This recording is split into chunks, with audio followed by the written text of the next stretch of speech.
Writing is an important aspect in any medium where you're telling a story, or even just trying to convey information. When it's done properly, you can do some interesting things, especially in games when it's coupled with good gameplay, visuals, and other aesthetic choices. Keep in mind that writing is more than just throwing big words on a page or overstuffing a story. If your audience can't follow what's happening or knows what to do, then you've not done a very good job at getting your message across. I bring this all up because Fallen Legion: Sins of an Empire is a very fun and beautiful looking game, but I'll be damned if I could ever tell you what's going on in it. In Fallen Legion, you play as Cecile, a young princess turned sovereign when her father is assassinated on the battlefield. She's given a sentient grimoire, a relic used by her father to help her retain political power as she tries to make her back to the throne in Fenumia's capital. All is not as it seems though, as the top strategist in Fenumia is leading a coup against Cecile after discovering the atrocities that the grimoire she possesses has been used to commit.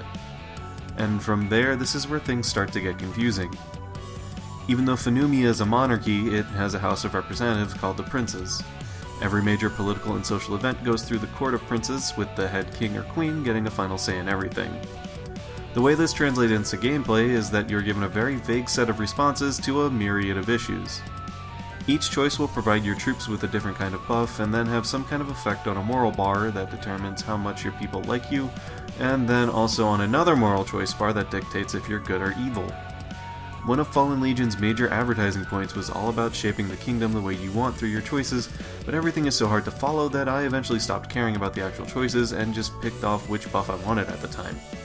It worked, I guess, as my overall moral with the people always stayed relatively high. What makes this confusing is how convoluted it is. The moral system doesn't make much sense, and I have trouble believing that the story is actually influenced by what choices you make. In almost every dialogue exchange or run-in with an NPC, I was reading about how I was either hated, someone was trying to backstab me with the common people behind them, or else someone is close to usurping the throne from me, when I supposedly had the whole country behind me. I've never been a big fan of good and evil choice systems because of how they dumb down stories, but Fallen Legion is on the opposite side of that spectrum, where the system seems to have no actual bearing on the story at all. The writing for the game also feels rather confusing at points. What I remember in particular was something along the lines of the peasantry is revolting against one of the princes, with the options being support, attack, and ignore, never really clarifying who you are attacking or supporting in this scenario. The mixed quality of the writing isn't just limited to these choice sections though, as it bleeds over into the story as well. Oftentimes it feels like the writers were trying to build something clever, but really it just ended up pulling me out of the story. Picture this, as our young princess storms her way through a burning city to catch a criminal, it's revealed to her that the bandits they just slaughtered were mostly innocent people. The bandit leader then tells you that she and the others had been set up by separate branches of the government to have them eliminated, as they were seen as a blight on the country. It's very dramatic. It builds up that maybe there's corruption all around you and that this stuff is harming the citizenry too. During her monologue, the leader goes off about her distaste for the officials that did her and her comrades in, and ends her speech by comparing things to a wet fart. I'm sure I'm nitpicking, but this isn't the line I'd expect from a jaded soldier. Weird little scenes like this where the dialogue rips you out are thankfully pretty rare, but they were there enough to deter my interest in the plot. There's sets of expectations a reader will have when they get involved in a fictional world, and if you stray too far outside of the realm of believability, it can shatter everything. And I found myself feeling less and less enticed by the story the more I realized it was happening. If my interest in the game was dying with its story and writing, it was kept alive by almost everything else. There are a lot of elements to Fallen Legion's gameplay, but the main one is its combat.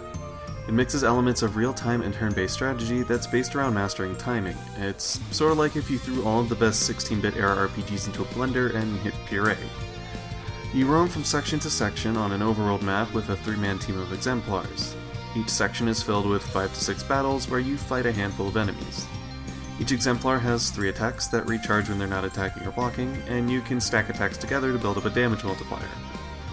In the downtime between attacks, you have to block the computer's assault by parrying them. Parrying a melee unit breaks their defense, and parrying a ranged unit reflects a projectile back at their whole team. If you ever fail to parry an attack, it resets your damage multiplier and ends whatever chain you had building. It's a very technical system that you'll probably start by button mashing your way through, but you really do need to get the hang of combat rather quickly. There's at least 2 noticeable difficulty spikes in the game that test you on your ability to perfect block, and you're guaranteed to fail almost every time if you can't. Despite this, the difficulty feels just about right. It's a level between frustrating and engaging that kept me from putting the game down. Team balance is also very important, and I'm not just talking about mixing ranged and melee exemplars. Every exemplar has a unique set of skills and attack cooldowns. It's important to mix and match all of these things, or otherwise your team synergy will go out the window very quickly. You wouldn't want to take a character that can clump mobs together if you don't have other high damage skills that can hit multiple enemies. Likewise, you don't want to team up slow and beefy tanks because they'll make it impossible to raise your combo meter and gain a damage multiplier. I often find it rare that a game can get me to change around my loadout or squad, so I appreciate that Fallen Legion can do so without making it seem like a hindrance. Characters are fun to experiment with, and all of the weird interactions they have make team building fun. It also seems like a waste not to try out each character at least once just to see what they look like. All the sprites share a similar hand-drawn style with some exaggerations. It feels reminiscent of something like Odin's Sphere or Dragon's Crown. Enemies and background share this too, but because of the amount of quality put into each, it seems to have impacted the variety. Expect to see more recolors or models with slight variations, but that said, some of the bosses have pretty interesting and unique designs. The music for Fallen Legion is phenomenal.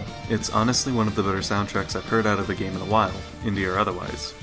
It's a shame that there's not a sound test in the options menu, because a lot of the tracks sound good both in and outside of gameplay. Overall, I found myself pretty content with Fallen Legion. There's a Vita version of the game that tells the story from the tactician's point of view, but I don't feel inclined to play through both. Fallen Legion's combat is very fun and challenging, but its story elements are lacking. The game feels a bit overambitious, and it tries to do a lot of world building without much exposition to it. I like the idea of being able to buff your characters mid-level with strategic choices, but not in the way that the game tries to do it. If you're looking for a less than traditional action RPG, I would say give Fallen Legion a shot. Its $20 price point feels about right for what you get, but at the same time I feel like it could have been so much more.